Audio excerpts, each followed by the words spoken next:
తాకట్లో ఉన్న బంగారాన్ని విడిపించి ఆ రోజున మార్కెట్ ధర కట్టి మిగిలిన డబ్బును మీకు అందిస్తుంది కొమ్మూరి గోల్డ్. నీలోఫర్ కేఫ్ హైదరాబాద్ లో ఎంత ఫేమస్ అందరికి తెలుసు, కానీ దాని ఫౌండర్ నీలోఫర్ ఇంత సక్సెస్ అవడానికి రీజన్ బాబురావు గారు. ఆయన man behind the Niloufer cafe అంటే మన బాబురావు గారు. ఎంతమందికి తెలుసో లేదో తెలియదు, ఈ రోజు మిమ్మల్ని నాకు కూడా తెలియదు, ఈ రోజు మిమ్మల్ని చూస్తున్నాను. Happy to see you. మీరు ఈ నవాబ్ కేఫ్ టీమ్ అసలు మీరు ఎలా కనెక్ట్ అయ్యారు? ఫస్ట్ నవాబ్ క్యాఫే కన్నా ముందు చాయ్ వాల్ అని పేరు పెట్టింది. అందుకోసం నేను చాయ్ వాల్ అంటే నేను అనుకున్న లోపల పురాగా చాయ్ సంబంధి ఉందా అని దాని విషయంలో కనెక్ట్ అయినా. టీజర్ చూసిన తర్వాత మీకు ఎలా అనిపించిందా? ఆ టీజర్లో మీకు కనెక్ట్ అయిన సీన్స్ ఏమన్నా ఉన్నాయా? చాయ్ విషయంలో నేను చెప్పచ్చు, చాయ్ తాగితే ఏమవుతుంది, చాయ్ ఎంత క్వాలిటీ ఉన్నాయి, ఏ చాయ్ తాగితే ఎట్లా అవుతుంది. చాయ్ విషయంలో మన చాయ్ అంటే పొద్దుగాల చాయ్ వేరే ఉంటుంది. పొద్దుగాల చాయ్ అనక మనిషి ఫ్రెష్ అయిపోతాడు. సాయంత్రం చాయ్ తాగితే మనిషి తకాయించేస్తాడు. చాయ్ తాగినాక మనిషి ఫ్రెష్ అయిపోతాడు. ఒక ఫ్రెండ్షిప్ చాయ్ ఉంటుంది.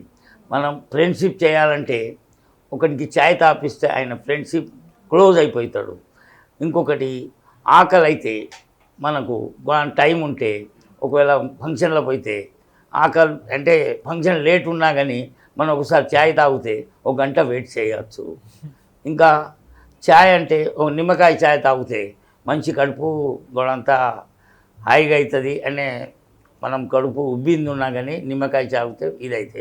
అల్లం ఛాయ్ తాగితే మనిషికు ఖరాస్ అంటే దగ్గుంటే ఏమైనా ఉంటే ఛాయ్ వెళ్ళిపోతుంది. మసాలా ఛాయ్ తాగితే ఇమ్యూనిటీ పెరుగుతుంది. అంటే మనం ఆఫీస్ పోయేటప్పుడు ఒకవేళ ఛాయ్ తాగే అలవాటు ఉంటే, ఛాయ్ తాగకుంటే ఆఫీస్లో పని చేయబుద్ధి కాదు. అట్లనే ఆపరేషన్ చేసేటప్పుడు అలవాటు అయితే డాక్టర్లకు ఛాయ్ తాగి ఆపరేషన్ చేస్తున్నాడు ఆయన. ఎప్పటికీ ఛాయ్ మీటింగ్ పెట్టి అందరు 20 డాక్టర్లు కలిసి ఛాయ్ తాగుతున్నాడు. ఛాయ్ తాగడానికి ఆపరేషన్ పోయింది. కానీ ఆనాడు ఛాయ్ దొరకకుంటే ఆపరేషన్ సక్సెస్ కాదని మనసులో అయిపోయింది. ప్రాక్టికల్గా మా హోటల్ నుంచి ఆఫీసులో పోయేటప్పుడు ఆయన ఛాయ్ తాగి వెళ్ళిపోతే, ఆనాడు హోటల్ బంద్ ఉంటే ఆయన అంటాడు ఆఫీసులో పోయేటప్పుడు ఛాయ్ తాగిపోతుండే, ఇవాళ ఛాయ్ హోటల్ బంద్ ఉన్నది, నాకు ఆఫీసులో 3 కాలేదు, నేను ఇంటికాడ వెళ్ళొచ్చిన అంటాడు ఆయన. మీ ఫేవరెట్ ఛాయ్ కాఫీయా? ఛాయేనా? నాకు ఫేవరెట్ ఛాయే. శివ, మీరు చెప్పండి, మీరు పర్సనల్గా ఎంత రిలేటెడ్ ఛాయ్కి? హైదరాబాద్ అంటే ఛాయ్కి ఫేమస్. ఈ సినిమాలో స్టోరీకి మీరు ఎంత కనెక్ట్ అయ్యారు ఆ ఛాయ్ కాన్సెప్ట్తో? సో మా సినిమాలో చాయ్ వాలా అని పేరు నుంచి మేము నవాబ్ కేఫే అనే పేరు మార్చాల్సి వచ్చిందండి. పేరు మారినప్పటికీ దాంట్లో ఉన్న ఎమోషన్ అండ్ దాంట్లో ఉన్న సెంట్రల్ థీమ్ ఏదైతే ఉందో అది డెఫినెట్గా చాయ్ అనే చెప్పాలి. ఒక ఫాదర్ అండ్ సన్ ఎమోషన్ ఒక కెఫే చుట్టూతో తిరగడము, దాంట్లో ఫాదర్ కంటిన్యూ చేసే ఆ చాయ్ వాలా అనే లెగసీని ఇతను చేయాలని అనుకోకపోవడం, ఆ కాన్ఫ్లిక్ట్ మీద బేస్ ఉన్న ఫిల్మ్ ఇది. సో మాకు we are extremely grateful to Baburao garu first of all, మాకు మా కోసం ఈ టైం ఇచ్చినందుకు. అయితే బాబురావు గారికి నేను లాస్ట్ టైం యాక్చువల్లీ ఆయన కలిసినప్పుడు నేను చెప్పాను, నాకు I have a personal relationship with Niloufer అండి. అంటే బేసిక్లీ బ్యాక్ నేను 12th గ్రేడ్లో 11th గ్రేడ్లో ఉన్నప్పుడు బేసిక్గా బోర్డ్ ఎగ్జామ్స్కి చదువుకుంటున్నప్పుడు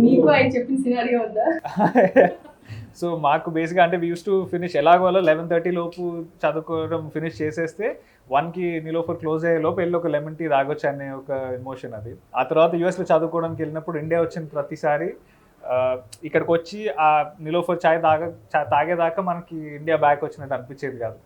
సో అలా అంటే నాకు పెరుగుతున్న కొద్ది రెస్పాన్సిబిలిటీస్ పెరిగినప్పటికీ నీలోఫర్ ఛాయ్ అనేది ఒక ఎమోషన్గా నా లైఫ్లో ఉండిపోయింది. సో అలా నాకే కాదు, ఐమ్ షూర్ హైదరాబాద్లో ఉన్న చాలా మందికి that is an emotion. And so ఇందాక బాబురావు గారు చెప్పినట్టు ఆ హెల్త్ బెనిఫిట్స్ అన్నీ ఉంటూ కూడా it is more of an emotional connect అండి. నాకు తెలిసి నీలోఫర్ ఛాయ్ కానివ్వండి or chai in general, that reminds us of our own house and our own home.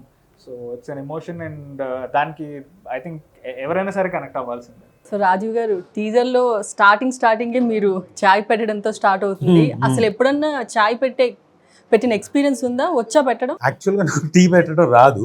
ఈ పర్టికులర్ సినిమా చేసిన తర్వాత ఒకటి పబ్లిక్గా ఆ రోజు అడిగారు ఒకళ్ళు, మీకు ఎప్పుడైనా పెట్టించారా సుమకి అని. నాకు ఇంతవరకు అవకాశం రాలేదు, బట్ ఈ సినిమా తర్వాత ఖచ్చితంగా పెట్టిస్తా అని చెప్పాను. బట్ నేను ఎప్పుడైతే ఈ సినిమా తాలూకు అంటే మా నవాబ్ కఫే దీనికి రీల్ వర్సెస్ రియల్ బాబురావు గారిని కలవడం అంటే ఆయన సక్సెస్ స్టోరీ సిమిలర్ టు ఈ సినిమాలో ఒక ఛాయ్ వాళ్ళగా అంటే నా క్యారెక్టర్తో రిలేట్ అయ్యి ఉంటుంది దగ్గరగా డెవలప్ చేయడం ఎలా అని చెప్పేసి ఆ లెగసీని ఇంకోటి ఈజ్ ఎ సక్సెస్ఫుల్ ఆంటర్ప్రెన్యూర్. ఇక్కడ ఈ ట్విన్ సిటీస్లో నిలోఫర్ కెఫే అంటే తెలియని వాళ్ళు అంటూ ఉండరు. అది పైగా డిఫరెంట్ ప్లేసెస్లో. ఈ రోజున హైటెక్ సిటీలో ఉంది. ఒకప్పుడు నిలోఫర్ అంటే ఓన్లీ నిమ్స్, ఎక్కడి నుంచో వెళ్ళేవాళ్ళం అక్కడికి. దానికోసం నేను అనేది బంజారా హిల్స్, జూబ్లీ హిల్స్ నుంచి ఆటోలు పట్టుకొని, ఏమీ లేకుండా ఓన్లీ టీ తాగడానికి వెళ్ళేవాళ్ళం ఆటోలు పట్టుకొని. టీ కాస్ట్ అప్పట్లో తక్కువే, ఆటోలకి దీనికి ఎక్కువేది, బట్ దానికోసం వెళ్ళేవాళ్ళం.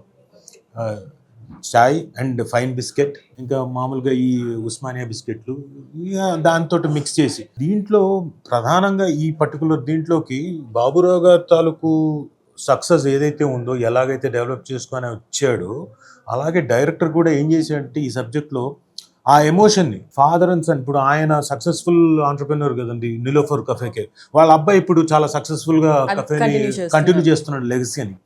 అలా ఈ సినిమాలో నా పేరు వేరేది అవ్వచ్చు, కానీ యాక్చువల్గా పెట్టేసి ఉంటే బాగుండు, బాబురావు గారు దగ్గరగా ఉంది, కొంచెం దగ్గరగా పెట్టేసి ఉంటే వాళ్ళ అబ్బాయి ఆయన పేరు శశాంక్ అని పెట్టేసి అయిపోయింది. సో మోర్ ఆఫ్ రియల్గా ఉండేది. సో ఆ లెగసీని కంటిన్యూ చేయడానికి అది చాలా ఎమోషనల్గా చక్కగా నీట్గా ఎంట్వైన్ చేశాడు Pramod. So it is all father and son relationship మీద, అది కూడా ఆ పర్టికులర్ కఫే, ఆ టీ గురించి, ఆ దీని గురించి, ఆ లెగసీని కంటిన్యూ చేయడం గురించి ఉంటుంది. సో ఆ ఇంట్రెస్టింగ్ పాయింట్స్ అవన్నీ కూడా చక్కగా ఎంట్వైన్ చేశాడు. అది మీరు 20వ తారీఖు థియేటర్లో వచ్చి చూడొచ్చు.